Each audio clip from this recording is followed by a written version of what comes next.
Rowdy star Vijay Devarakonda వరుస ఫ్లాప్లతో సతమతమవుతున్నాడు. Dear comrade flop అయింది. World famous lover disaster అయింది. పాన్ ఇండియా స్టార్ గా ఎంట్రీ ఇచ్చిన లైగర్ రీసెంట్ గా డిజాస్టర్ ఫలితాన్ని పొందింది. ఈ చిత్రం నిర్మాణంలో ఉండగా జనగణమన చిత్రం మొదటి షెడ్యూల్ ని పూర్తి చేసుకుంది. లైగర్ ఘోర పరాజయాన్ని పొందడంతో జనగణమన ప్రాజెక్టు ఆగిపోయిందనే టాక్ వినిపిస్తోంది. ప్రస్తుతం విజయ్ దేవరకొండ చేతిలో ఖుషీ చిత్రం మాత్రమే ఉంది. ఈ చిత్ర నిర్మాణం పూర్తిగా వస్తోంది. నెక్స్ట్ ప్రాజెక్ట్ ఏంటి అనే డైలమాలో ఉన్నాడు విజయ్ దేవరకొండ. ఆచితూచి ఎంపిక చేసుకోవాల్సి ఉండే వరుస ఫ్లాపుల్లో ఉన్న విజయ్ దేవరకొండ కెరీర్ కి ఈ కొత్త ప్రాజెక్టు ఎంతో కీలకమైంది.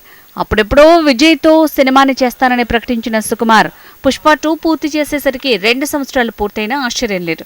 పుష్ప 2 తర్వాత సుకుమార్ ప్రాధాన్యత మారితే దేవరకొండ పరిస్థితి ప్రశ్నార్థకమవుతుంది. రీసెంట్ గా దేవరకొండని లంచ్ కి పిలిచి కొత్త ప్రాజెక్టు గురించి చర్చించాడట దిల్ రాజు. డైరెక్టర్స్ హరీష్ శంకర్, దేవరకొండ కాంబోలో చిత్రం నిర్మించనున్నాడట దిల్ రాజు.